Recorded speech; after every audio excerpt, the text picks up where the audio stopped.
One of the places I like to suggest starting is with what I call environment design. So basically, the things that are on your desk at home, your kitchen counter, your office at work, they influence your behaviors. And if you can restructure your physical environment or your digital environment, then you're more likely to actually stick with the right habit. So as an example, a lot of people feel like they watch too much television. So walk into pretty much any living room, where do all the couches and chairs face? They all face the TV. It's like, what is this room designed to get you to do? Now, I'm not saying you have to restructure your entire house, but there are a range of choices you could make, right? You could take the chair and turn it away from the television and have it face a coffee table with a book on it. Or you could put the TV inside a wall unit or a cabinet, something behind doors, so you're less likely to see it. You could also increase the friction of the action in the environment. So you could unplug the TV after each use and then only plug it back in if you can say the name of the show that you want to watch. So you're not allowed to just turn Netflix on and find something. So that's an example of curtailing a bad habit with environment design.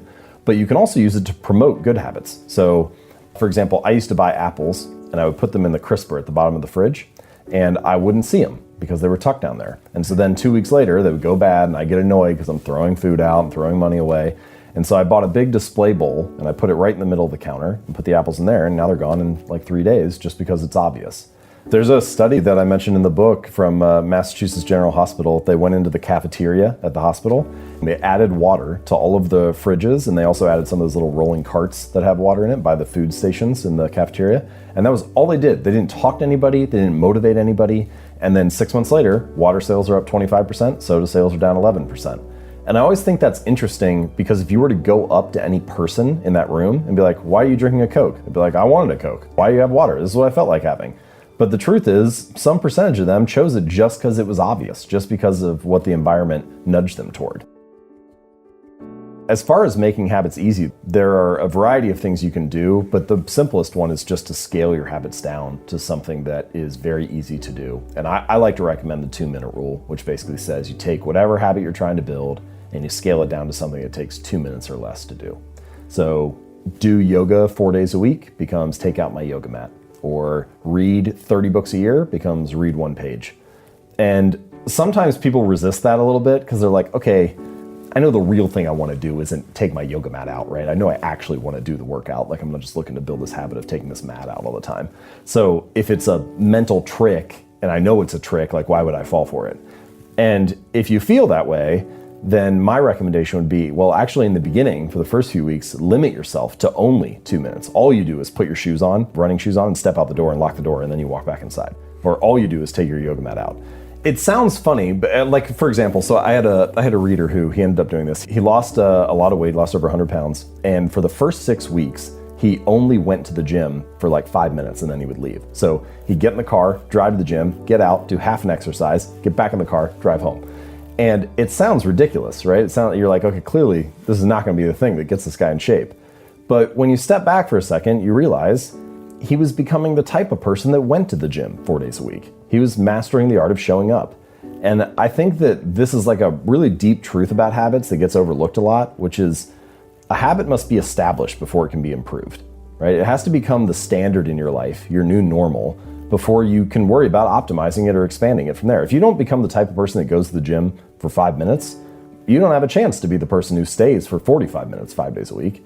So I think so often we're so focused on finding the perfect diet plan or the ideal workout program. We're so focused on optimizing that we don't give ourselves permission to show up in a small way.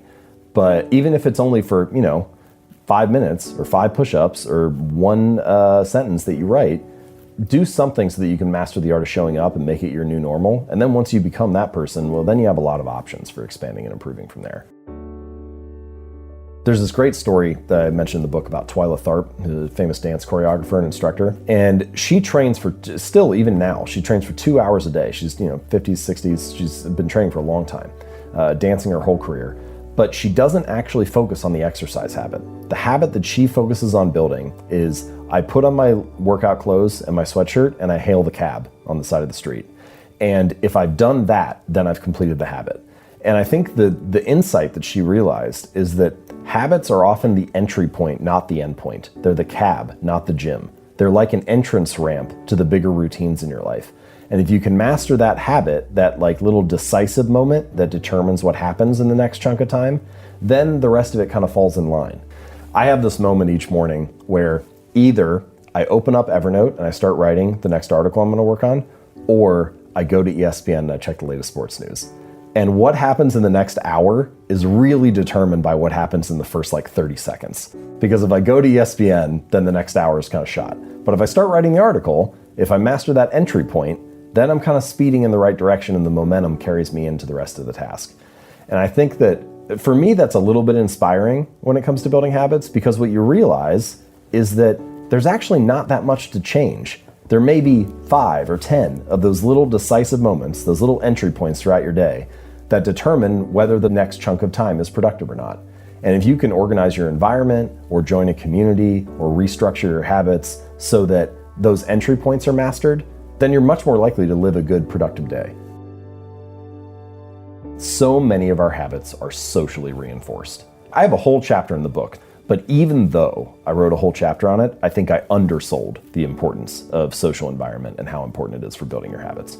So you have a job interview and you wear a dress or a suit and tie and not a bathing suit or workout clothes or something, just because you know that's the expectation of the other people in the group. Or you walk onto an elevator and you turn around to face the front, even though you could face the back or the side or whatever, but that's not what people do, so you do what everybody else does. Or you move into a new neighborhood and you walk outside on Tuesday night and you see that all of your neighbors have their recycling bins out. And you're like, oh, we need to sign up for recycling because I guess that's what people like us do in this neighborhood. And then you stick to that habit for 20 years, right? Mostly because it's socially reinforced. And so there are all kinds of things, the things we do at work, the way we dress, the things we do at school, the religion we do or don't practice, they're all reinforced by the people that are around us. So I think the punchline to this is that you want to join a group, to join a tribe where your desired behavior is the normal behavior. Because if it's normal in that group, then it's going to give you a reason to stick to it, because your habits are going to be a signal to the people around you, hey, I belong too, right? Like I get it, I fit in, I'm part of this tribe as well. So social environment is a big driver of whether you stick to habits for the long run, and joining groups that have your desired habits, I think, is a great way to reinforce those for good. One reason bad habits stick so readily, that they form so easily, is because bad habits, often the immediate reward is favorable, right? Like what's the immediate reward of eating a donut? It's kind of great. It's sweet, it's sugary, it tastes good. It's only the ultimate reward, if you repeat that habit for 6 months or a year or 2 years, that is unfavorable. Meanwhile, good habits are often the exact opposite.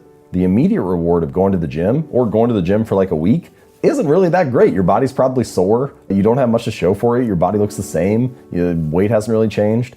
But if you stick to that for 6 months or a year or 2 years, then the ultimate reward is favorable. And so a lot of the challenge of building good habits and breaking bad ones is figuring out how to pull the long-term costs of your bad habits into the present moment, so you feel a little bit of that pain right now and have a reason to avoid it, and pull the long-term rewards of your good habits into the present moment so it feels good and you have a reason to kind of make it through that like valley of death in the beginning and stick with it while you're waiting for those delayed rewards to accumulate.